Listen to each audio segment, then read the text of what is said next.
મીરા, હમ દીકરા, કેટલું મોબાઈલમાં જોઈશ? આ મોબાઈલમાં વધુ જોઈએ ને તો આપણી આંખ ખરાબ થઈ જાય.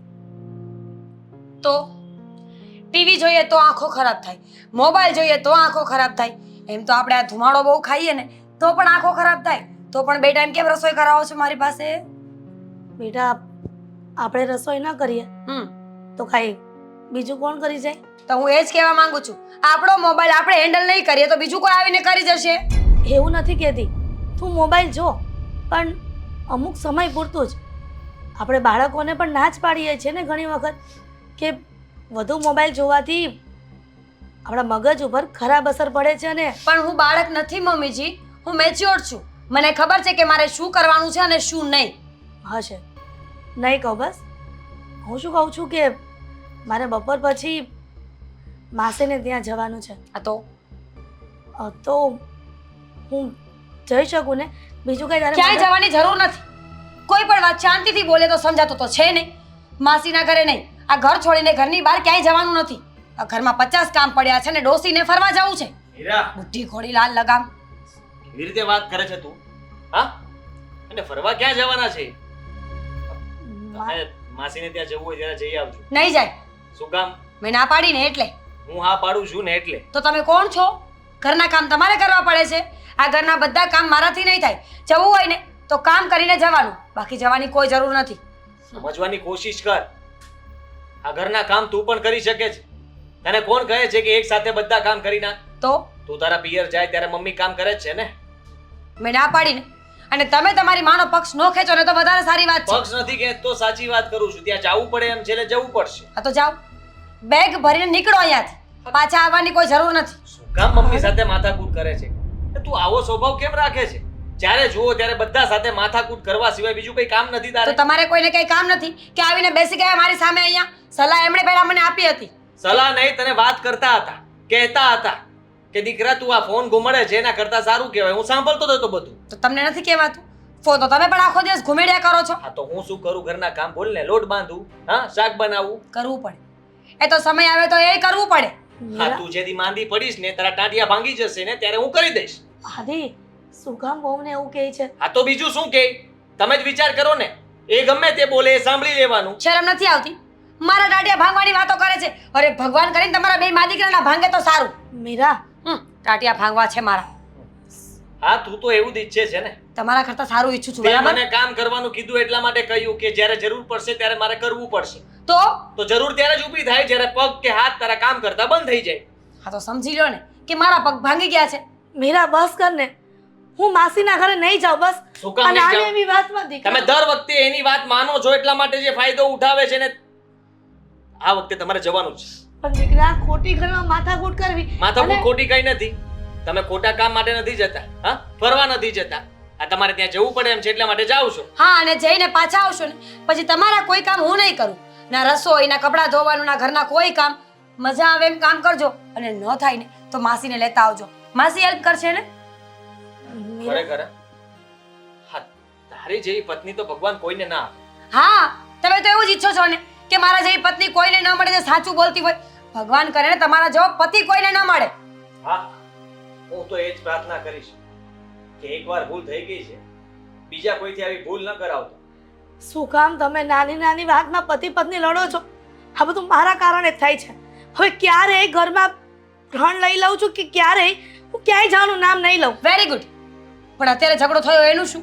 અત્યારે તો અમારા બંનેના મગજ ખરાબ થઈ ગયા ને. આ સાચું કહું ને તો સાસુ અને સસરા હોય ને એ જ બંને પતિ પત્નીને સાથે રહેવા દેતા નથી. મીરા, કેતી હોય ને બે હાથ જોડીને પગે લાગુ છું, પણ તું શાંત થઈ જા. પગ અહીંયા છે, પગે લાગુ. કામ કરો, જાઓ. ઠીક છે. પહેલા ઉંબાડિયું મૂકી દેવાનું અને પછી માફીઓ માંગવાની. હા બસ બસ રહેવા દે.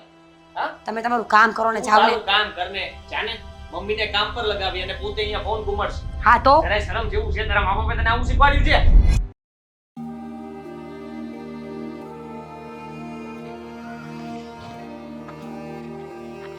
શું છે આદિ, તને કેટલી વાર કહ્યું છે કે જે પણ કામ હોય ને તું મને લંચ ટાઈમમાં કહી દે. તું આવી રીતે મને બહાર બોલાવે છે. તને ખબર છે ઓફિસનો ટાઈમ થઈ ગયો છે. હા, બધી જ ખબર છે મને. હા, તો શું કામ મને અહીંયા બોલાવી? ઓફિસે જતા પહેલા કામ કરતા પહેલા માણસનું માઇન્ડ ફ્રેશ હોવું જરૂરી છે ને. શું થયું છે પાછું? અરે યાર રોજનું થયું છે. હા મીરા, કોઈ વાતે સમજવી જોઈએ ને. સવારમાં મમ્મી સાથે માથાકૂટ કરીને બેઠી હતી. મેં સમજાવવાની કોશિશ કરી તો ફરી જ ઘરમાં બબાલ શરૂ થઈ ગઈ. ઝઘડો કર્યો મારી સાથે પણ. એક સાચી વાત કહું, હા, આપણા બંનેના જીવનમાં છે ને આ મુસીબતો ક્યારેય જશે જ નહીં. મને પૈસાની જરૂર છે, તને તો ખબર છે ને. હા, મમ્મીની બીમારી, હા, એમાંથી જ ઊંચી નથી આવતી. માંડ એવું થાય ને કે ચલો હવે બધું પાટે ચડી રહ્યું છે, લાઈન પર આવી રહ્યું છે, ત્યાં કંઈક નવું થાય અને બસ મારું બજેટ વિખાઈ જાય. મારી જ ભૂલ હતી. હા, તને હું ઓળખતો હતો, તું મારી સારી મિત્ર હતી. મેં શું કામ આવી ભૂલ કરી હશે? હા, કારણ કે મારે છે ને મીરા સાથે લગ્ન કરવાની જરૂર જ નહોતી. આટલી ગુસ્સાવાળી, આવો સ્વભાવ મેં ક્યારે આવી કલ્પના જ નહોતી કરી. એના કરતાં મેં લગ્ન ન કર્યા હોત તો સારું હતું, અને તારી સાથે લગ્ન કર્યા હોત તો સારું હતું. તો કરી લે. શું કરી લે? શું બોલે છે? એટલે કે જો મારે પૈસાની જરૂર છે એનું તો કોઈ સમાધાન નથી, પણ તને તો શાંતિની જરૂર છે ને, એ તો હું અપાવી શકું ને. પૈસા તો હું પણ તને આપી શકું, તો તને મળી જશે શાંતિ. અને મને ક્યારેય શાંતિ નહીં મળે આખી જિંદગી. વિચાર કર કે એ નિરાતે ફોન જોઈતી હતી અને મારા મમ્મી કામ કરવા માટે ગયા ઘરમાં. આવું તે કઈ વહુ કરતી હશે, અને કઈ પણ કહેવાનું તો નહીં જ. સાચી વાત છે, જો ખોટું નહીં લગાવતો, પણ તારી બૈરી છે ને ગિલિન્ડર છે, ગિલિન્ડર. ગિલિન્ડર? હા, ગિલિન્ડર પણ કરતા જાય એવી છે. ખબર નહીં કઈ માટીની બની છે. હા, એકવાર આપણે ત્રણેય લોકો મળ્યા હતા તો કેટલી ગુસ્સા થઈ ગઈ હતી, ન જાણે નત નવું બોલતી હતી. જો હું શું કહું છું, મારી પાસે આપણા બંનેની સમસ્યાનું સમાધાન છે. શું? થોડું રિસ્કી છે.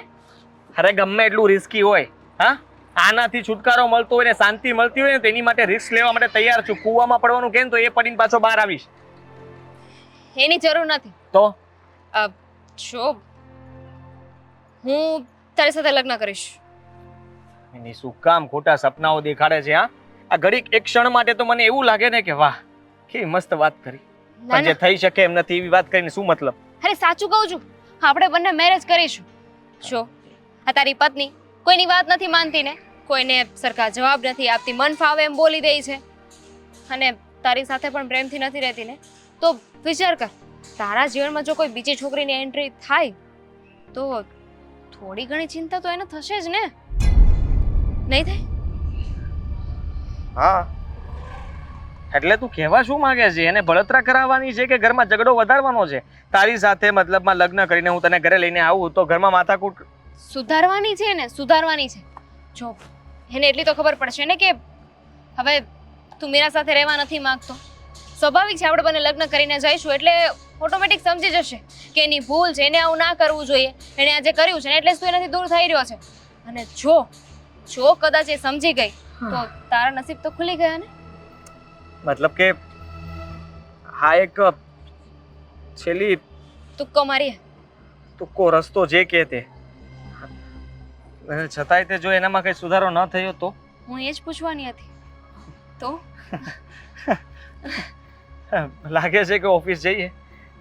નિરાતે હવે બાકીની ચર્ચા ઓફિસ પર જઈને કરશું. તારી વાત ઉપર મારે વિચારવું પડશે. વિચારજે, અને મારી વાત ઉપર બરાબર વિચારજે, મારી સમસ્યા વિશે પણ વિચારજે. હા, સારું. ચાલ આવું છું ઓફિસે? તો આવું તો પડશે ને ઓફિસે. ઘરે જઈને મારે હેરાન નથી થવું, એના કરતાં સારું છે કે ઓફિસમાં બોસ બોલે એ સાંભળવું. ઓલ ધ હા, બેસ્ટ. અને મીરાની તને ખબર છે